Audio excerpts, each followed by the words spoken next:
We also have to, everybody, both personally and from a business point of view, do some things now to reduce our carbon footprint. We're here really to talk about the catering, hospitality industry and also the high street and what we can do as a small town to make our little changes. You've been ahead of the curve on sort of waste management and from farm to fork and all these different movements for years and years. How have you gone over the years to reduce your carbon footprint, Pete? So the first thing from the catering aspect is that the food waste, so that is carrot trimmings, food waste left over from on plates, out of date food or food that has clearly gone beyond we have learned about anaerobic digestion, and we have geared up with our local food environmental waste collection, that's grist, and we have all of our food diverted from a landfill because, and I'm sure many people listening don't know about this, but food produces an awful lot of methane when it decomposes.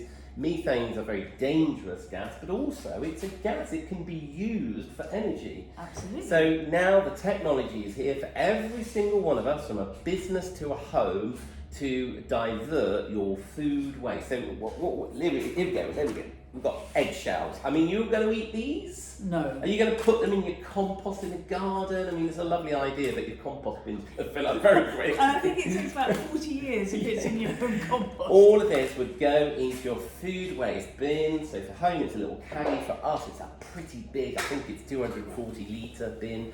And it is then sent to an anaerobic digestion facility in Wiltshire, and where they release the methane is captured, turned into biogas. You get an organic fertiliser off it as well for farmers to use.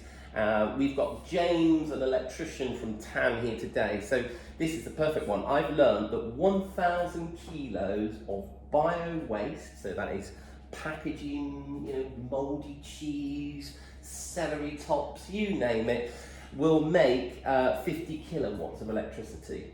Okay, that's amazing. A lot, and the average house uses 8 to 10 kilowatts a day. Okay, and let's face it, right now we need electricity. So with 30% of all waste is an organic matter in our bins at home, and certainly in a business like yours, it would be a much higher percentage. So for that to go to an anaerobic converter, you've got your, like you said, you've got your fertiliser.